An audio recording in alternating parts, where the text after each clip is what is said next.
superlotação de ônibus escolares.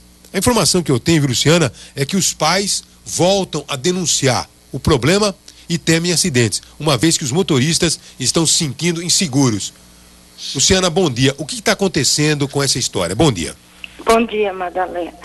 É que o ônibus que sai daqui do Jardim Pinheiros 1 e vai até a escola Dorival Alves está super lotado. As crianças vão de pé, corre o maior risco de cair nas freadas. E tem ônibus que sai daqui, que vai para outras escolas, que está com 5, 6 alunos dentro. Então eu acho um absurdo as crianças ir de pé. Meu menino vai de pé, volta falando que fica com dor na perna até chegar na escola, volta e corre o maior risco de uma freada, todo mundo lá para frente. Eu já tirei foto dos ônibus, já reclamei 2 vezes, até agora nada, Madalena. Agora me diga uma coisa, e o pessoal o que responde? Qual que é a resposta do pessoal?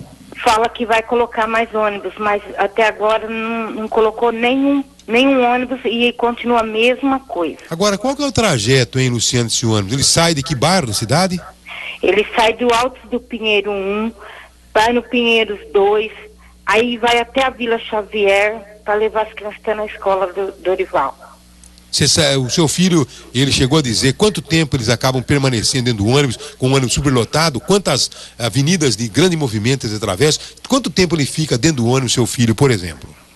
Ah, Madalena, eu acho que fica mais ou menos 1h30, até mais, eu acho. Agora, até ele chegar lá para cima. É isso que eu estou procurando. Agradece a Luciana, viu, Aninha? Depois a gente vai encaminhar o fato ao setor competente da prefeitura, ao setor competente, né, que faz aí o transporte de estudantes, porque é um absurdo, isso não pode acontecer. Já pensou uma criança, Dilson, sair da sua casa, tá certo, e permanecer 1h30 no ônibus? Quer dizer, ele fica dentro da escola 3 horas, ele fica 1h30 dentro do ônibus. Isso é um absurdo, isso não pode acontecer. Nós tínhamos que ter a inteligência de, certamente, montar um esquema onde os alunos, eles pudessem, logicamente, estudar muito mais próximo das suas casas para evitar uma situação como essa. Uma verdadeira viagem. Ô, bichão, 1h30, você chega quase a São Paulo. 1h30 você chega de Araraquara a Campinas. Campinas, praticamente. Tenha santa paciência.